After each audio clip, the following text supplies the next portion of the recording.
बच्चे, हम लोगों ने कल के वीडियो में पढ़ा था कि सॉल्यूशन होता क्या है, उसके टाइप्स कितने होते हैं, राइट।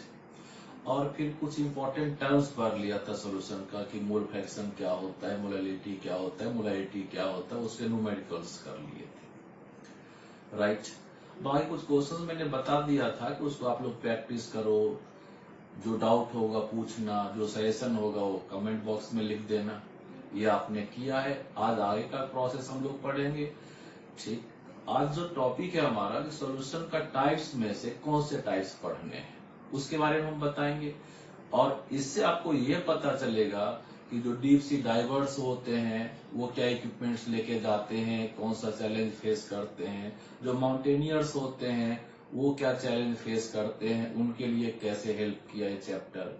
इसी तरह से और भी हमें स्टडी करने को मिलेगा, चीजें सीखने को मिलेगा, टॉपिक वाइज में बताता जाऊंगा, राइट। ज्यादा टाइम नहीं लेते हैं, चैप्टर की शुरुआत करते हैं, मजे मजे में पढ़ते हैं। टेंशन नहीं मिला है कि हाँ अभी प्रॉब्लम है, ये है, कुछ नहीं प्रॉब्लम है। जितनी प्रॉब्लम है उसको हम सॉर्ट करते जाएंगे धीरे धीरे और इम्प्रूव करते जाएंगे अपने आप को, और आप भी इम्प्रूव करते जाएंगे, राइट बच्चे। चलते हैं, अब जो बताना उसको लिख के बताते हैं क्लास में, राइट। चलिए ठीक है बच्चे, आज हम लोग क्या करते हैं, सॉल्यूशन के अगला सेकंड क्लास आज स्टार्ट करते हैं। रखा हमने टॉपिक सॉल्यूशन 2। कल हम लोगों ने पढ़ा था बेटे कि सॉल्यूशन के कितने टाइप्स होते हैं।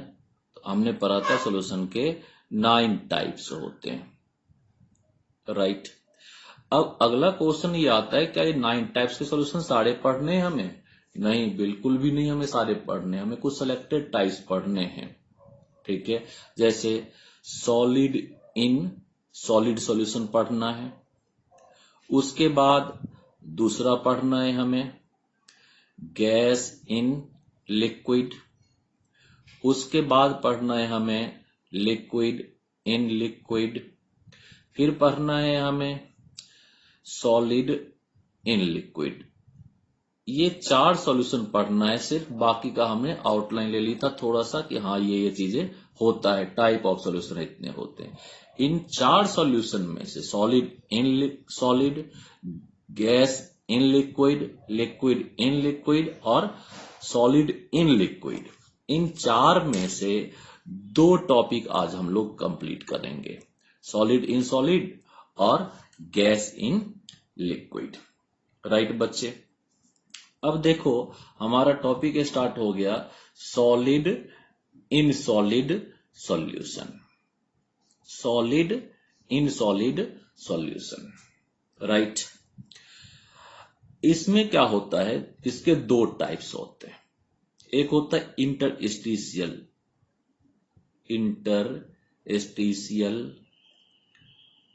सॉलिड सॉल्यूशन, और दूसरा होता है सब्स्टिट्यूशनल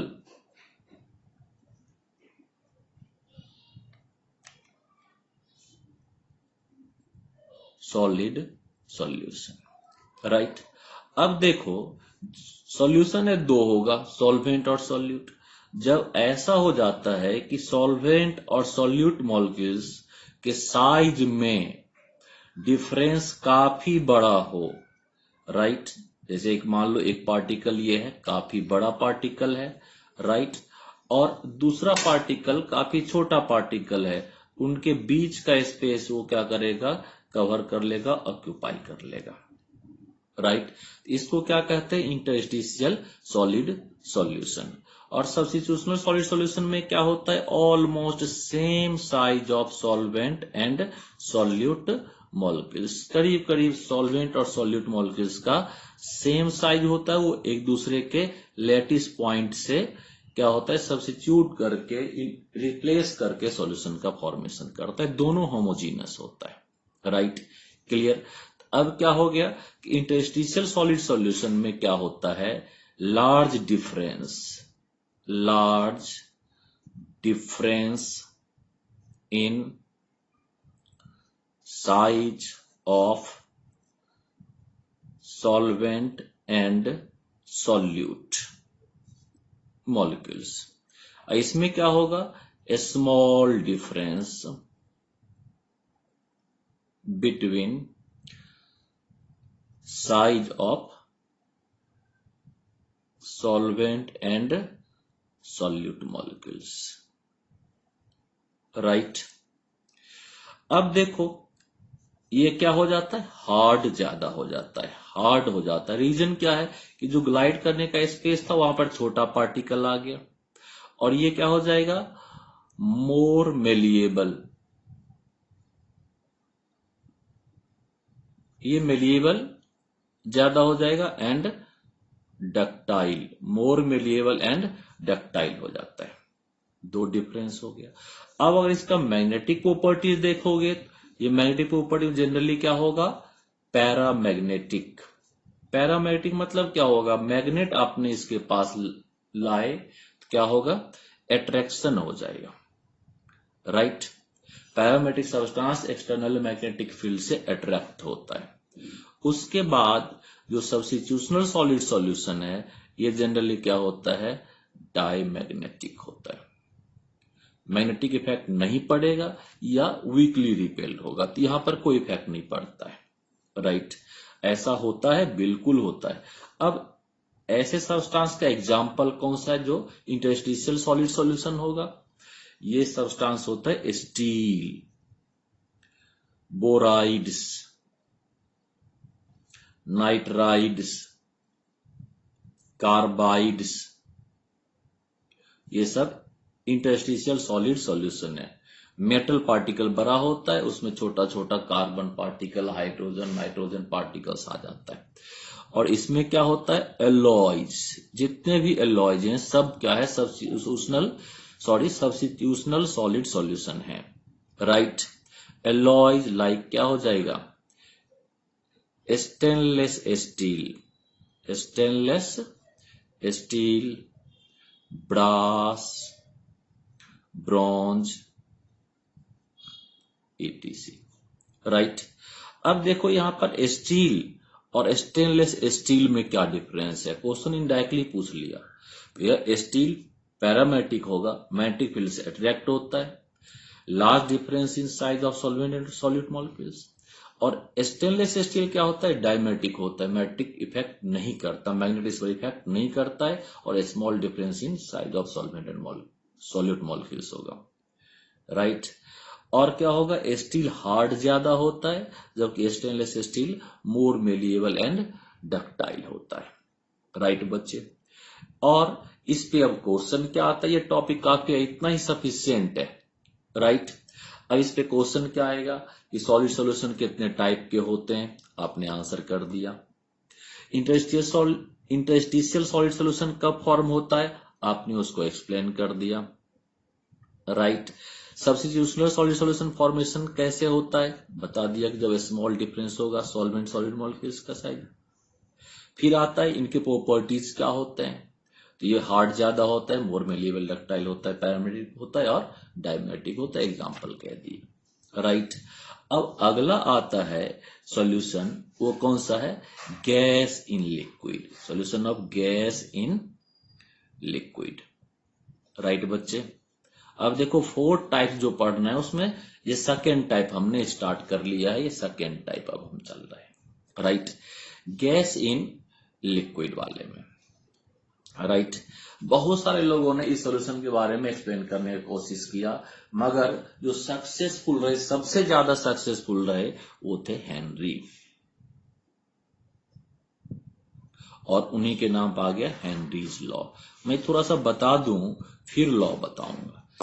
इनिशियली लोगों ने कोशिश किया बच्चे कि भाई गैस को लिक्विड में डिजोल्व करना है, बहुत तरह से लोगों ने कोशिश किया, नीचे से प्रेशर लगाते थे, गैस और तेजी से ऊपर निकल आता था, डिजोल्व भी नहीं होता था, राइट। और भी बहुत तरीके से कोशिश हुआ, मगर सक्सेसफुल कोशिश रहा हेनरी ने बताया, कहा आप लिक्विड के सरफेस पर गैस का प्रेशर लगाइए, गैस धीरे धीरे डिफ्यूज करके डिजोल्व होता चला जाएगा, राइट। प्रूफ हो गया ये बात कि हाँ इन्होंने सही कही, एक्सपेरिमेंटली करके बताया, और फिर अपना इन्होंने लॉ दिया जो क्या कहलाता है, हेनरीज लॉ, राइट। क्वेश्चन सीधा सीधा स्ट्रेट फॉरवर्ड पूछता है, डिफाइन हेनरीज लॉ, या write down the statement of Henry's law. क्या कहा इन्होंने, according to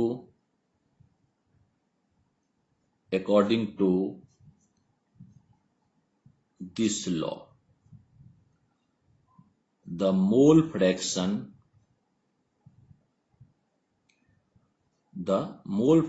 of gas dissolve in liquid is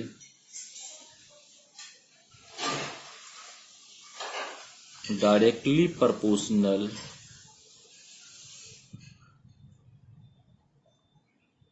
to the partial pressure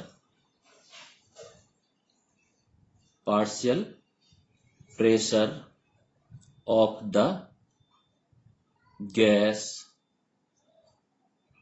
on the surface of liquid. Partial pressure of the gas on the surface of liquid. Right बच्चे, यानी जब कभी कोई हमें gas dissolve करना है, एक लिक्विड लिया, उस लिक्विड का पॉट है, हमने यहां से ऊपर से गैस का प्रेशर अप्लाई करना है और वो गैस धीरे धीरे इसमें डिजोल्व होता जाएगा। आप नीचे से नहीं प्रेशर लगा रहे हैं, इसलिए ये जरूर मेंशन करना है on the surface of liquid, right. यानी पार्शियल प्रेशर ऑफ अगर गैस ए को डिजोल्व करना है तो डायरेक्टली प्रोपोर्शनल क्या होगा, mole fraction of gas, right. यानी जितना ज्यादा प्रेशर लगाएंगे उतना ज्यादा mole fraction of gas A dissolve होगा, राइट। फिर आता है partial pressure of gas A equal to कितना होगा, के एच इंटू काई ए, राइट। यानी के एच यहां पर क्या है बच्चे, के एच है हेनरीज कांस्टेंट, उन्होंने दिया था अपने नाम पे रखा हेनरीज कांस्टेंट, राइट बच्चे, हेनरीज कांस्टेंट। अब सबसे पहले क्वेश्चन यहां पर यही आ जाता है बच्चे कि हेनरी कांस्टेंट का प्रॉपर्टीज क्या है, right. Properties of Henry's constant, right. आपसे 2 मार्क्स का क्वेश्चन पूछ लिया, क्या क्या प्रॉपर्टीज है, आप सीधा बताएंगे। It depends upon temperature only, बाकी किसी और एक्सटर्नल फैक्टर पे, प्रेशर, गैस डिजोल्व कर रहे हैं, प्रेशर अप्लाई हो रहा है मगर प्रेशर पे डिपेंड नहीं करता है, टेम्परेचर पे डिपेंड करता है, राइट। अगला होता है it depends upon nature of solvent and solute, यानी नेचर ऑफ सॉल्वेंट की जगह आप कह सकते हो लिक्विड एंड गैस, जिस लिक्विड में डिजोल्व कर रहे हो और जिस गैस में डिजोल्व कर रहे हो इस पे डिपेंड करता है, राइट। उसके बाद क्या होगा,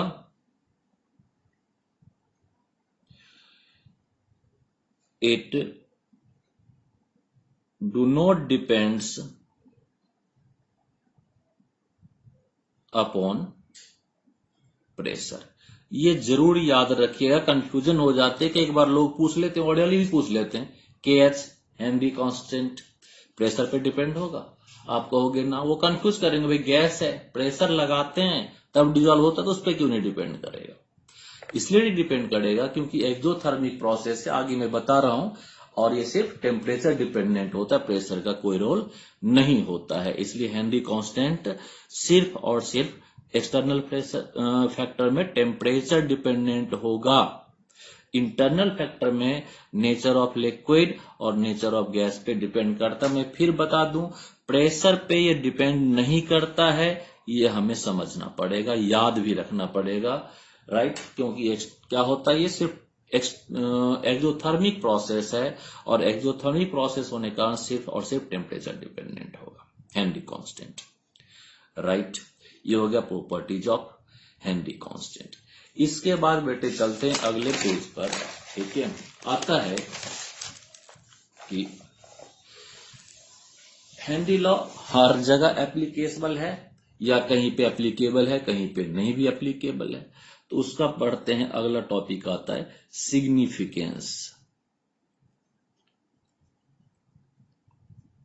significance of Henry's law. Henry law का क्या सिग्निफिकेंस है, क्या इंपॉर्टेंस है, कैसे इसको हम अप्लाई करेंगे। Right, significance of Henry's law. Right, अब देखो बेटे, यहां पर आता है सिग्निफिकेंस ऑफ हेनरीज लॉ का। पहला है it depends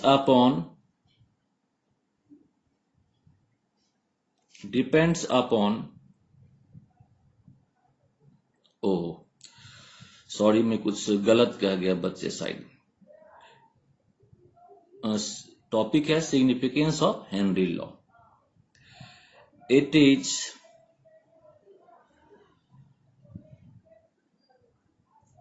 applicable when only one gas dissolve in one liquid।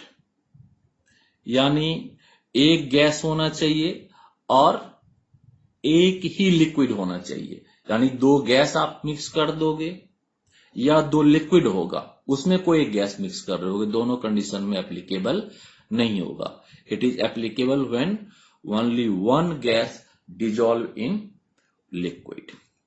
Right, उसके बाद it is applicable for those gases which do not react with liquid। Right बच्चे, यानी अगर हम देखें यहां कहां पे एप्लीकेबल है हेनरी का लॉ और कहां पर एप्लीकेबल नहीं है, तो बाइनरी में एप्लीकेबल है जब एक गैस एक लिक्विड में डिजॉल्व हो रहा होगा।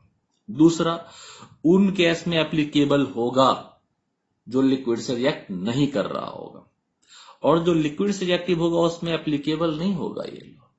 कैसे?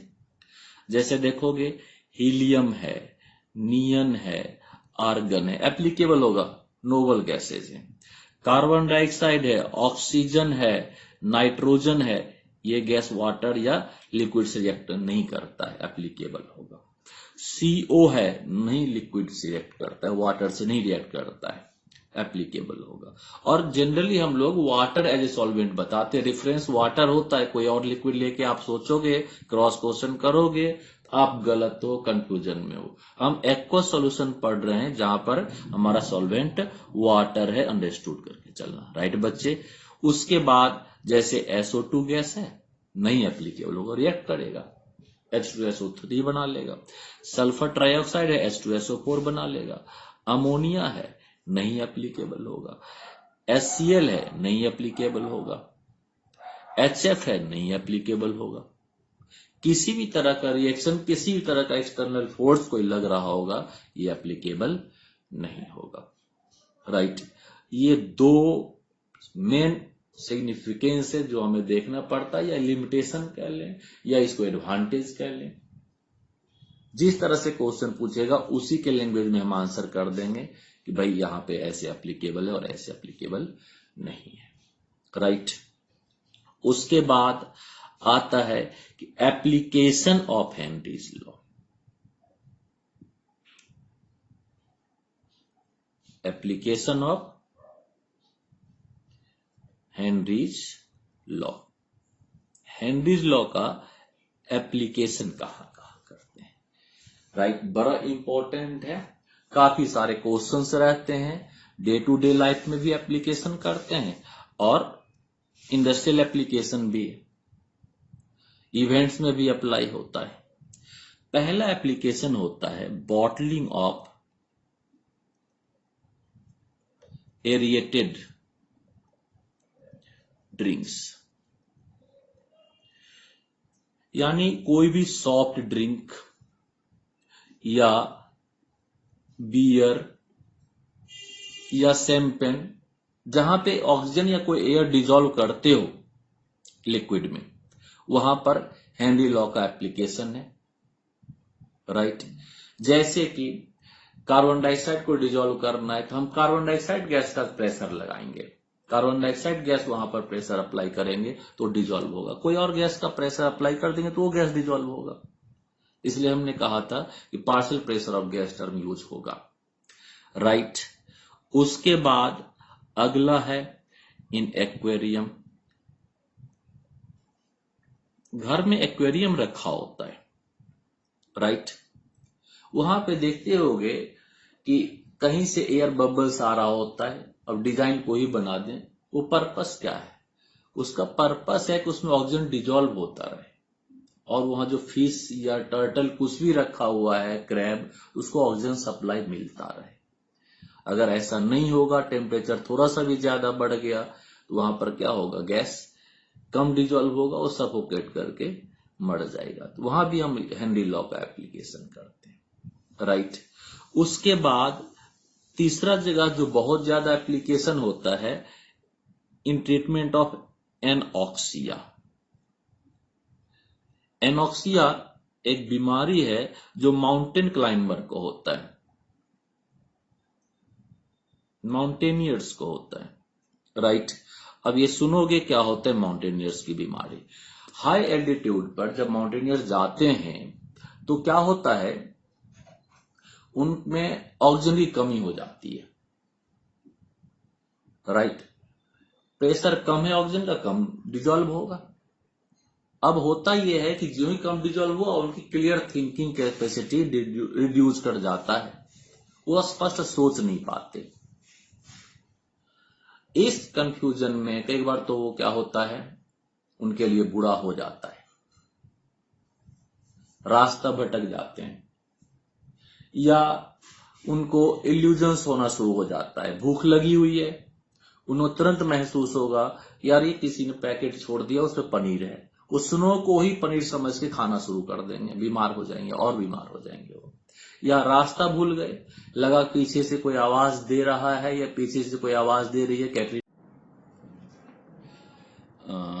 एनॉक्सिया माउंटेनियर्स को होने वाला डिजीज है जिसमें क्या होता है कि क्लियर उनकी ऑक्सीजन सप्लाई नहीं होने के कारण वहां पर उनके इसमें ब्रेन में थिंकिंग एबिलिटी रिड्यूस कर जाता है, बेचारे प्रॉपरली सोच नहीं पाते हैं, रास्ता भटक जाना, ठीक है। भूख लगा तो स्नो को ही उठा के खा लेना, वो और ज्यादा बीमार पड़ जाते हैं, राइट।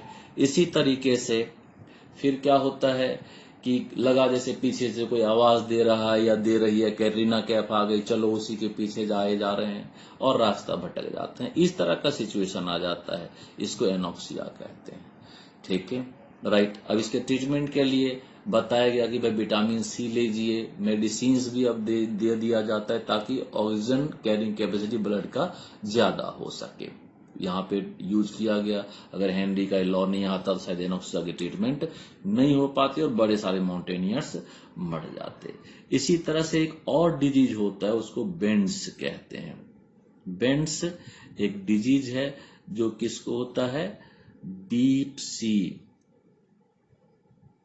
डाइवर्स को, डीप सी डाइवर्स को बेंड्स नाम की बीमारी होती है, राइट। अब देखो बेंड्स में क्या होता है, बेंड्स में होता है बच्चे कि जब scuba divers, deep sea diverse बहुत अंदर तक जाते हैं डीप सी में, तो क्या होता है, ज्यादा प्रेशर होने के कारण उनमें नाइट्रोजन गैस ज्यादा डिजोल्व हो जाता है उनके ब्लड में। जब वो बाहर आते हैं तो जो एयर बबल्स नाइट्रोजन का ब्लड के अंदर छोटा छोटा था, वो धीरे धीरे प्रेशर ज्यादा होने के कारण बड़ा होता चला गया, राइट। और जब ये प्रेशर ज्यादा हो गया, एयर बबल्स बड़ा हो गया, तो वो ब्लड के सर्कुलेशन को रोकता है और उसको कंटिन्यू रखने के लिए ब्लड बहुत तेजी से और फोर्स लगाता है तो पूरे बॉडी में करंट जैसा दर्द होता है, जैसे कोहनी वगैरह में लग जाती है कभी कोहनी हमारी तो करंट जैसा दौड़ता है, पूरे बॉडी में ब्रेन में दर्द होता है, मौत भी हो जाती थी पहले, राइट। ठीक, तो फिर बताया गया कि जो बीमारी का इलाज है वो कैसे होगा। ये क्वेश्चन भी पूछता है कि जो डीप सी डाइवर्स या स्कूबा डाइवर्स जो गैस सिलेंडर लेके जाते हैं वो सिलेंडर का कंपोजिशन क्या होता है। ठीक है, गैस सिलेंडर में जो कंपोजिशन होता है वो होता है नाइट्रोजन का, ज्यादा नहीं होता मगर 70% भी नहीं रखते हैं। उसके बाद होता है ऑक्सीजन का और फिर उसमें हीलियम डाल देते हैं। ये 3 गैस का मिक्सचर होता है। नाइट्रोजन उसमें होता है 56.2%, ऑक्सीजन होता है 32.1% और हीलियम होता है 11.7%। ये कई बार क्वेश्चन आ जाता है क्या कंपोजिशन होता है। अच्छा क्वेश्चन है, याद रहा, लिख दीजिए। ठीक है, ऑक्सीजन का तो उतना ही 32.1% होता है, 7% हीलियम है, रिमेनिंग आपका नाइट्रोजन हो गया, राइट। ये हो गया बेंड्स। ये 2 डिजीज के ट्रीटमेंट में, एक्वेरियम में और बॉटलिंग ऑफ हेटेड ड्रिंक्स में हम लोग क्या करते हैं, हेनरी लॉ का एप्लीकेशन, राइट। क्लियर। अब क्या आता है, अब हमारा आता है एक और टॉपिक जो हमारे एग्जाम से रिलेटेड है, वो है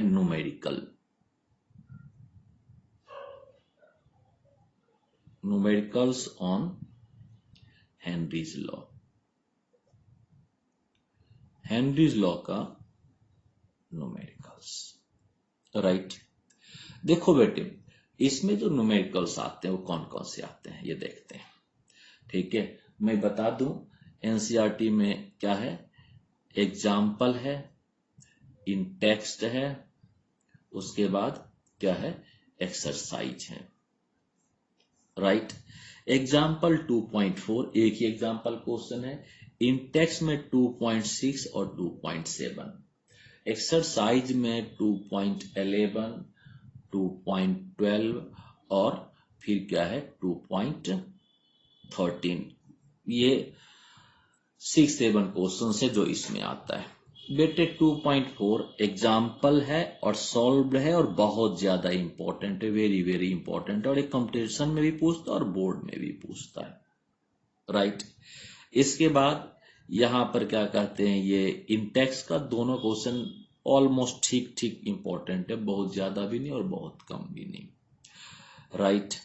उसके बाद एक क्वेश्चन 2.11 है जो बहुत ज्यादा इंपॉर्टेंट है, राइट। क्लियर। अब क्या हो गया कि आपको मैं 2.4 क्वेश्चन जो कि सॉल्व्ड है आप एनसीईआरटी से करेंगे, ठीक है, और अगर समझ में नहीं आता है तो मैं फिर आपको गाइड करके बता दूंगा। क्लियर। अब आ गया कि इन टेक्स्ट में 2.6 और 7 मैं हिंट कर देता हूं, क्वेश्चन बन जाएगा आपका और इनको आप ट्राई करेंगे। थ्योरी बेस्ड है, न्यूमेरिकल साइड एक क्वेश्चन है वो बन जाएगा, इजी फॉर्मूला बेस्ड है।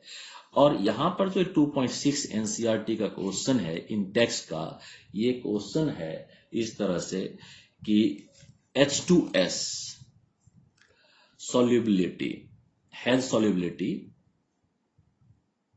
कितना है, 0.195 मोलर, ये सॉल्युबिलिटी दे रखा है, राइट। उसके बाद कहता है कि कैलकुलेट क्या करना है, KH यानी हेनरी कांस्टेंट। अब हमारे पास दिक्कत क्या आती है इस क्वेश्चन में, solubility of H2S gas is 0.195 m, calculate KH। बस यहां पर क्वेश्चन आया नहीं कि हम कंफ्यूज कर जाते हैं। अच्छा सर ने बताया था कि फॉर्मूला तो यूज करेंगे क्या, pressure of A equal to KH into chi A, ना काय A दे रखा है ना प्रेशर ऑफ A दे रखा है, इसलिए तो क्वेश्चन अच्छा है ये, और मैंने सोचा इसको मैं बता देता हूं।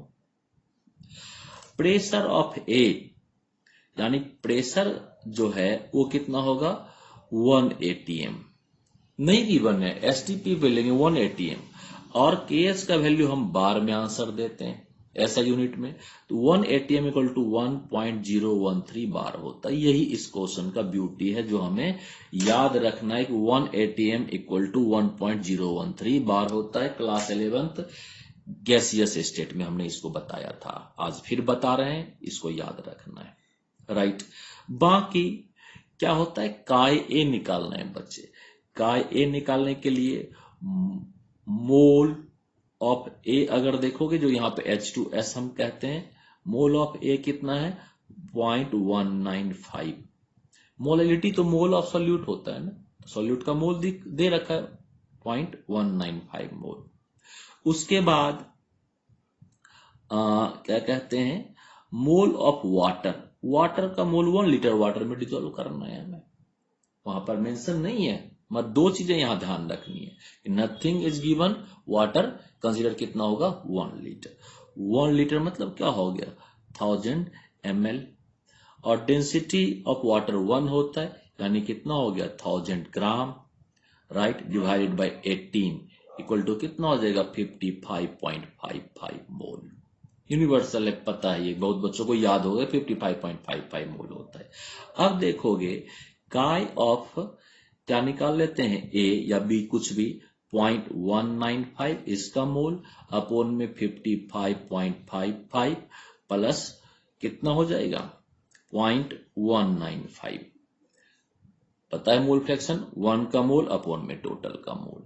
इसको हमने सॉल्व कर लिया, कितना आंसर आ जाएगा 0.003 अप्रोक्स, यही आता है, ठीक, देख लीजिएगा आप सॉल्व करके, गलत आ जाएगा तो करेक्ट कर लेंगे।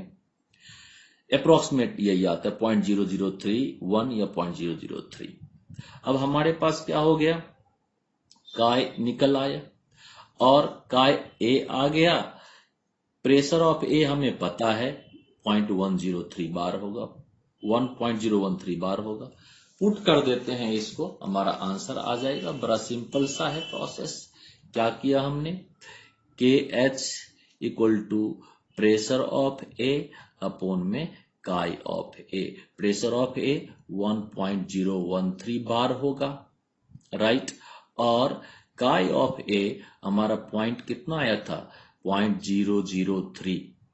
सॉल्व करेंगे, राइट, सॉल्व करके मेरे ख्याल से 286 के आसपास, 286 बार के आसपास आंसर आ जाएगा। ये मैं मेमोरी से लिख रहा हूं, बार बार सॉल्व किया है इसलिए याद है, हो सकता है थोड़ा बहुत कुछ और आ जाए, आप इसको कंसीडर करेंगे। ओके बच्चा, उसके बाद इन मेरे ख्याल से 3 न्यूमेरिकल में से एक न्यूमेरिकल मैंने कर दिया है, 2 न्यूमेरिकल का मैं हिंट आपको दे देता हूं, राइट। 2.6 क्वेश्चन मैंने सॉल्व कर दिया है, 2.6 का आंसर दिया है हमने आपको। 2.7 में आप देखोगे, ठीक है, वहां पर CO2 को डिजोल्व किया है और 500 ml ले लिया है, राइट। अब आप क्या करो, या तो 500 ml में वाटर का मोल निकाल लो, या यूनिटरी मेथड में चले जाओ, आप 1 लीटर के लिए कैलकुलेट कर लो, 55.55 मोल आ जाएगा। 500 ml में 55.55 डिवाइडेड बाई 2 कर लोगे और 500 ml के लिए सीधा निकाल लो, या यूनिटरी मेथड में बताता हूं कि 1 मोल के लिए कैलकुलेट कर लो कितना आ रहा है, फिर उसको 500 के लिए डिवाइडेड बाई 2 कर दोगे, आंसर आ जाएगा। ट्राई करना, ठीक। 2.4 3 स्टेप में बनेगा, राइट। पहले क्या कहते हैं, आप मोल फ्रैक्शन निकालोगे, मोल फ्रैक्शन निकालने के बाद फिर मोल निकाल लोगे, मोल निकालने के बाद मिली मोल निकाल लोगे। ट्राई करो, नहीं आएगा तो उसको बताया जाएगा, राइट। आज की क्लास इतनी, प्रैक्टिस करते रहिए, काफी टाइम है, और फिर क्या कहते हैं, अगली क्लास में हम लोग नेक्स्ट 2 टाइप का सॉल्यूशन पढ़ेंगे, जो बहुत अच्छा क्वेश्चन का आंसर सिखाएगा, काफी इंटरेस्टिंग होगा। Till then, bye, take care.